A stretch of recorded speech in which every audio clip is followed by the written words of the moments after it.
दोस्तों, इस वीडियो में मैं आपको जानकारी देने वाला हूँ कक्षा 6वीं के अध्याय 14 समीकरण के बारे में। देखिए, समीकरण को इंग्लिश में इक्वेशन कहा जाता है। समीकरण की परिभाषा मैं यहाँ पे नोट करके रखा हूँ। जैसे देखिए, समानता वाले वे कथन जिनमें एक या एक से अधिक अज्ञात संख्याएं हो समीकरण कहलाते हैं। अब इसमें जो समीकरण है, इसमें चर राशि और अचर राशि दोनों होते हैं। जैसे मैं एक एग्जांपल आपको यहाँ पे लेके बताऊंगा। जैसे देखिए, यहाँ पे मैं एक एग्जांपल ले रहा हूँ, जैसे कि x-4 बराबर 10। अब इसमें देखिए दो पद है, ठीक है। पहला पद आपका क्या है, इसमें पहला पद आपको दिख रहा है कि पहला जो पक्ष है वो है आपका x-4 और दूसरा भाग जो जिसको हम लोग राइट हैंड साइड बोल सकते हैं या फिर दाया भाग जो बोल सकते हैं वो क्या है, 10 है। तो हर एक समीकरण में दो भाग होते हैं। अगर बराबर का निशान नहीं होगा तो उसको हम लोग समीकरण नहीं कहेंगे। तो यहाँ पे देखिए, ये जो मान दिख रहा है आपको दोनों तरफ x-4 = 10, यहाँ पे हम लोग ऐसा कुछ मान रखेंगे कि ये दोनों एक दूसरे के बराबर हो जाएगा। अब मैं अगर x के जगह पे मान के चले 1 2 3 4 करके मान रखते जाऊंगा, अगर मैं x के जगह पे 14 रखूंगा तो फिर इस समीकरण में अगर हम लोग मान रखेंगे तो देखिए x की जगह 14 रखने पर, यहाँ पे मैं नोट कर देता हूँ। तो अगर मैं 14 रखूंगा तो यहाँ जो है 14 - 4 बराबर 10 और इसको हल करेंगे तो हमको प्राप्त होगा 10 बराबर 10। तो इस प्रकार देखिए, x बराबर 14 रखने पर इस समीकरण के दोनों पक्षों में एक ही जैसा अंक आता है, मतलब दोनों एक दूसरे के बराबर हो जाता है, दाया पक्ष और बाया पक्ष। तो हम लोग कह सकते हैं कि ये समीकरण क्या है, इस मान के लिए संतुष्ट है। कुछ जगह पे ऐसा है जहाँ पे जैसे दूसरा एग्जांपल मैं ले लेता हूँ। जैसे कि दूसरा एग्जांपल में देखिए 2/-3 + 9 ले लेते हैं। इसमें हमको दिख रहा है कि कोई पक्ष नहीं है, ठीक है। इसमें बराबर का निशान हमको नहीं दिख रहा है, तो ये क्या होगा, समीकरण नहीं होगा। तो हम लोग लिखेंगे कि समीकरण नहीं है। तो बहुत आसान है, जिसमें बराबर का निशान होगा वो समीकरण होगा, जिसमें बराबर का निशान नहीं होगा वो समीकरण नहीं होगा। और समीकरण संतुष्ट है कि नहीं उसको चेक करने के लिए हम लोग चर राशि के जगह पे कुछ मान बिठाते। जैसे यहाँ पे मैं 14 को यहाँ पे बिठाया x के जगह पे, तो इस प्रकार से मान बिठाने से इक्वल के दोनों तरफ अगर एक समान संख्या होगा तभी वो क्या होगा, समीकरण होगा। तो हम लोग इसमें जाने की समीकरण में दो पक्ष होते हैं, बाया पक्ष और दाया पक्ष, ठीक है। आप अपने बाएं हाथ को रखने से बाएं हाथ जिस संख्या की ओर है उसको बाया पक्ष वाला संख्या बोलेंगे, और दाया हाथ को बराबर के दूसरी ओर रखने से जो मान आपको दिखेगा वो दाया पक्ष का मान होगा। तो अब मैं आपको इसका प्रश्नावली 14.1 का गणित सॉल्व करके बताऊंगा, तो देखते रहिए। यहाँ पे देखिए, मैं प्रश्न नंबर 1 ले लिया हूँ। 14.1 का पहला प्रश्न में लिखा हुआ है, निम्नलिखित में से समीकरण लिखिए एवं x-4 = 10, ठीक है। ये समीकरण है कि नहीं देखना है। तो हम लोग देखते हैं कि पहला में बराबर के देखिए बाया पक्ष और दाया पक्ष दोनों है।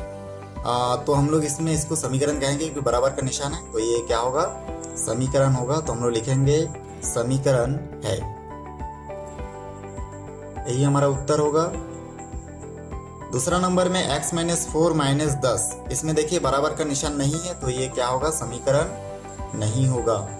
तो हम लोग यहाँ पे नोट करेंगे समीकरण नहीं है और उत्तर लिखेंगे। तीसरा नंबर में 2/-3 + 9, ये भी समीकरण नहीं होगा क्योंकि इसमें बराबर का निशान हमको नहीं दिख रहा है, इसलिए हम लोग लिखेंगे समीकरण नहीं है, ठीक है। इस प्रकार ये आंसर होगा। 5 और ब्रैकेट के अंदर 2/-3 = 15 दिया है, बराबर का निशान है, बाया और दाया पक्ष दोनों दिख रहा है, तो ये समीकरण होगा। तो हम लोग लिखेंगे समीकरण है। तो इस प्रकार देखिए, आपको देख देख के नोट करना है।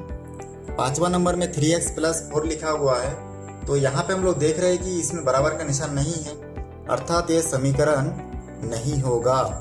तो इस प्रकार हम लोग लिखेंगे समीकरण नहीं है और यहाँ पे साइड में उत्तर लिखेंगे। उसके बाद छठवां नंबर प्रश्न में 7 = 2x - 5, ये देखिए समीकरण होगा क्योंकि इसमें बराबर का निशान है, इसमें बाया पक्ष में 7 और दाया पक्ष में 2x - 5 दिख रहा है, इसलिए ये समीकरण है, ठीक है। और यहाँ पे उत्तर लिखेंगे। उसके बाद आखिरी में देखिए और भी क्वेश्चन बचा हुआ है, उसको भी सॉल्व करते हैं। तो यहाँ पे नोट किया हुआ है 7वां नंबर प्रश्न 3x माइनस 2x बराबर 2x, और ये समीकरण है कि नहीं इसको हमको बताना है। तो इसमें हम लोग को दिख रहा है कि ये बराबर का निशान इसमें दिख रहा है, इसका अर्थ ये हुआ कि ये भी समीकरण होगा। तो इस प्रकार हम लोग यहाँ पे लिखेंगे समीकरण है, और यहाँ पे उत्तर लिखेंगे, क्योंकि हमको कहा गया कि समीकरण छाट के लिखिए। तो समीकरण जहाँ पे उसको समीकरण लिखेंगे, या फिर एक साथ जो समीकरण है उसको आप एक साथ भी लिख सकते हैं। आपके ऊपर निर्भर है कि आप किस टेक्निक से इसको हल करेंगे। 8वां नंबर क्वेश्चन देखिए 5/x बराबर 3 लिखा हुआ है। तो ये भी समीकरण होगा, क्योंकि इसमें बराबर का निशान हमको दिख रहा है। सबसे आसान उपाय है कि आप बराबर का निशान देख लीजिए कि है कि नहीं। अगर बराबर का निशान दिख रहा है प्रश्न में तो वो समीकरण होगा। 9th नंबर प्रश्न में देखिए बराबर का निशान नहीं है, तो ये जो 4.5 है और 3.2x प्लस z जो है ये समीकरण नहीं होगा। ठीक है, तो इस प्रकार हम लोग लिखेंगे समीकरण नहीं है। 10वां नंबर प्रश्न बचा है इसमें, शेष 10वां नंबर में देखेंगे बराबर का निशान दिख रहा है। तो ly plus lx equal to px जो है ये समीकरण होगा। तो इस प्रकार हम लोग लिखेंगे समीकरण है। तो देखिए बहुत आसानी से हम लोग समीकरण है कि नहीं इसको पता कर लिए। तो यहाँ से स्पष्ट हमको दिख रहा है कि पहला, चौथा, छठवां, 7वां, 8वां और इसके बाद 10वां नंबर प्रश्न जो है ये सब क्या है, समीकरण है। इसको छोड़ के बाकी सब समीकरण नहीं है, क्योंकि उसमें दो पक्ष हमको नहीं दिख रहा है। चलिए दूसरा प्रश्न देखते हैं। दूसरा प्रश्न में लिखा हुआ है निम्नलिखित समीकरणों का बायां पक्ष एवं दायां पक्ष बताइए। तो इसके लिए आपको क्या करना है, देखिए यहाँ पे जैसे मैं कर रहा हूँ ऐसे आप लोग को यहाँ पे करना है। तो सबसे पहले आप इस प्रकार देखिए, ये मान के चलिए मेरा बायां उंगली है और ये हमारा ये वाला क्या है, दायां उंगली है। ठीक है, तो जिसमें अंगूठी है वो क्या है, हमारा दायां पक्ष है, और जो बायां है वो बायां। तो इस प्रकार से उंगली को रखिए, या फिर हाथ को भी रख सकते हैं। तो आपको दिख रहा होगा मेरा जो अंगूठी वाला उंगली है वो क्या है, 9 के ऊपर है, मतलब ये दायां पक्ष है। और इस प्रकार से x-5 क्या है, मेरा बायां पक्ष है। तो बराबर के पहले जो रहता है, जो पहले फर्स्ट में है वो बायां है और ये दायां है, बाएं दाएं बाएं दाएं, ऐसा करके आपको लिखना है। तो सबसे पहले तो मैं प्रश्नों को एक बार नोट कर लूंगा। x-5 equal to 9। अब इसमें हमको दोनों पक्ष लिखने के लिए कहा गया है, इसलिए मैं लिखूंगा बायां पक्ष और दायां पक्ष, इस प्रकार लिख लूंगा।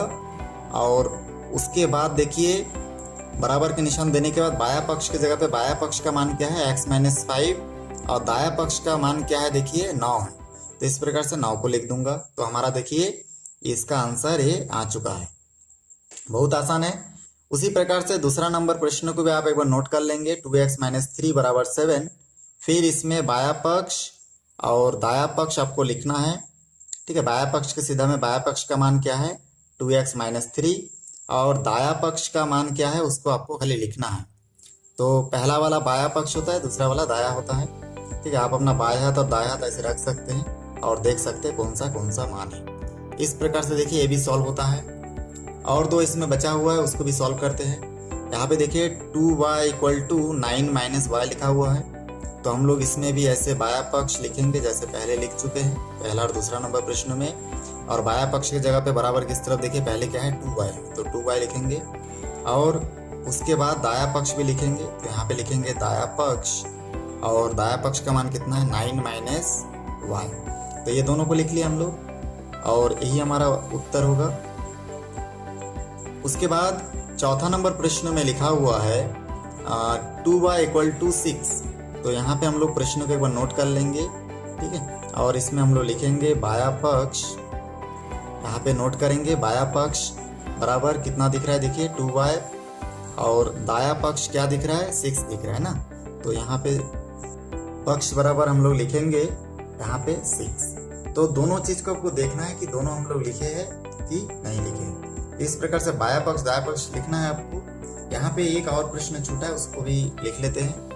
तो यहाँ पे देखिए पांचवा प्रश्न भी हमारा जो प्रश्न दिया है 15 बराबर 2a प्लस 5। तो इसमें भी हम लोग लिखेंगे, पहले लिखेंगे बायां पक्ष ऐसे करके हम लोग बाया पक्ष लिखेंगे। और बाया पक्ष का मान क्या है, देखिए बराबर के सामने क्या है 15 है, तो 15 होगा।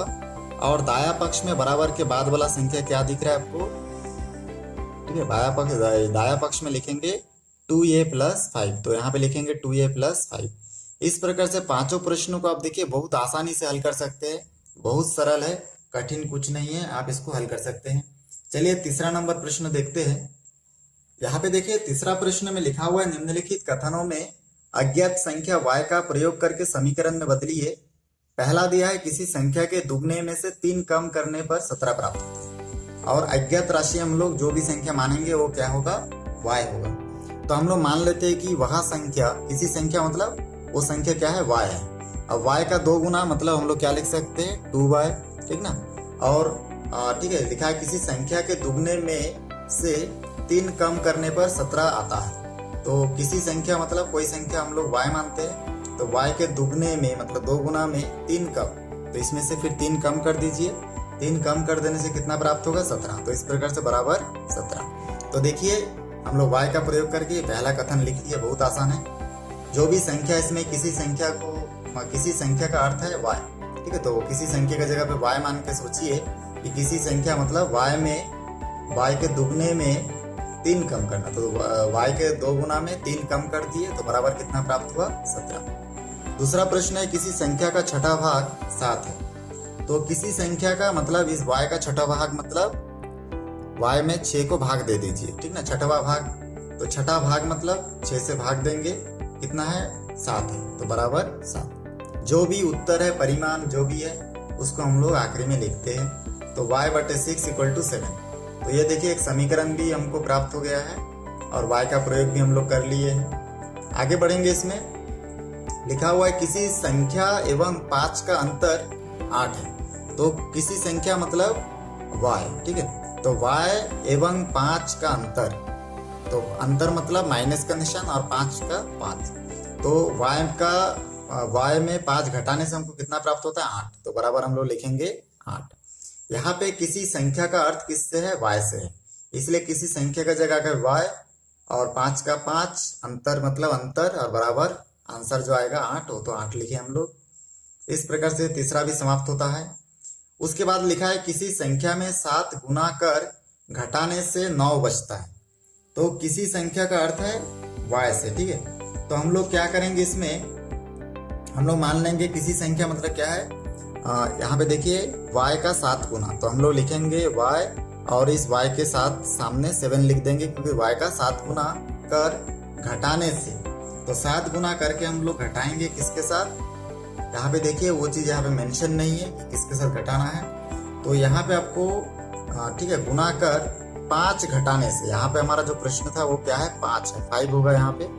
तो 5 घटाने से 9 बचता है, ऐसा करके ये प्रश्न है। इसमें मैं जो 5 है उसको लिखना भूल गया था, तो यहाँ पे क्या होगा, 5 होगा।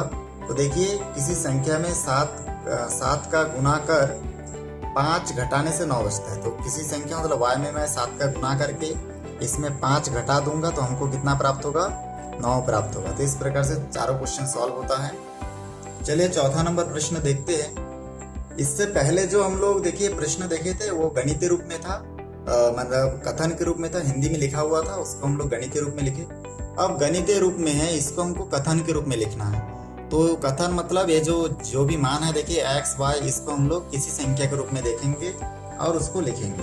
तो हम लोग देखिए पहला को कैसे लिख सकते हैं, तो मैं यहाँ पे पहला को लिख सकते हैं किसी संख्या में से, ठीक है, x को किसी मानेंगे, किसी संख्या को मानेंगे, तो हम लोग यहाँ पे हिंदी में लिखेंगे किसी संख्या में से, देखिए x को किसी संख्या मान लिए, तो इसमें क्या कर रहे हैं, 6 को घटा रहे हैं, इसलिए लिखेंगे किसी संख्या में से 6 घटाने पर, ठीक है, 6 घटाने पर 9 प्राप्त होता है। बराबर कितना प्राप्त हुआ, 9। तो यहाँ पे लिखेंगे 9 प्राप्त होता है। तो ये हमारा पहला कथन कंप्लीट हो गया, बहुत आसान है।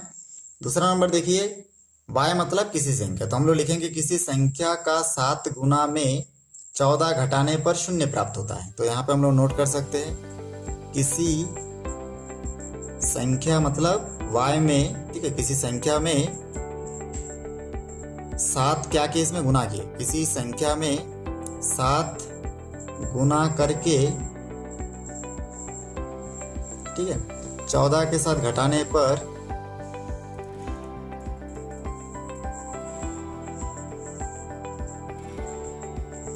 ठीक है, हम लोग अगर 14 के साथ घटा देंगे तो हमको कितना प्राप्त होगा? 0। तो हम लोग यहाँ पे लिख सकते हैं घटाने पर कितना प्राप्त होता है? 0 प्राप्त होता है। ऐसा करके हम लोग नोट कर देंगे। तो देखिए हमारा दूसरा प्रश्न भी आसानी से सॉल्व हो गया है। तीसरा नंबर क्वेश्चन देखते हैं इसमें। देखिए तीसरा में भी हमको क्या करना है? कथन के रूप में। इसमें जितना प्रश्न है सभी को हमको कथन के रूप में लिखना है। तो यहाँ पे तीसरा नंबर में हम लोग लिख सकते हैं x मतलब किसी संख्या, तो किसी संख्या का दुगना, ठीक है, ऐसे हम लोग लिख सकते हैं। तो हम लोग लिखेंगे किसी संख्या के दुगने में, किसी संख्या के दुगने में, ठीक है, 3 भाग करके, ठीक है, 3 भाग करने में या फिर करने से किसी संख्या के दुगने में, मतलब x के दुगने में 3 भाग किए, इसलिए 3 भाग करने से कितना प्राप्त होता है? 6 प्राप्त होता है। ऐसा करके हम लोग लिखेंगे। तो 6 प्राप्त होता है, इस प्रकार से हम लोग लिखेंगे 6 प्राप्त होता है। तो हमारा तीसरा प्रश्न भी हल हो चुका है। चौथा नंबर देखिए, चौथा भी हम लोग ऐसे ही लिख सकते हैं, किसी संख्या का दूसरा भाग या फिर किसी संख्या के आधे में, क्योंकि बटे 2 मतलब आधा होता है।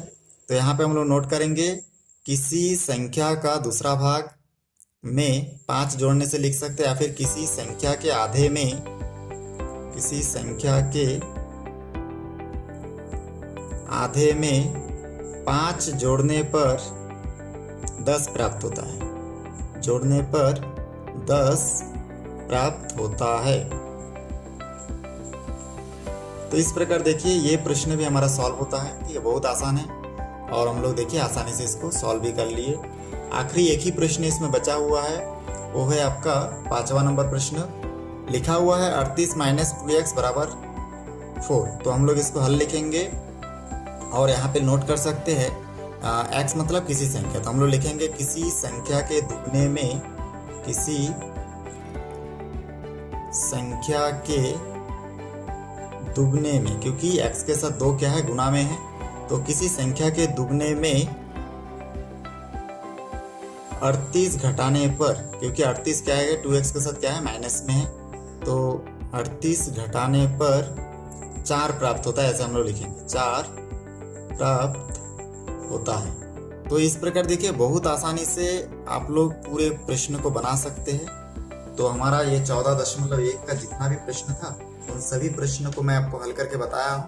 उम्मीद है आप लोगों को समझ में आ गया होगा। तो इस प्रकार आप भी अपने लेवल पे सभी प्रश्नों को बहुत आसानी से हल कर सकते हैं।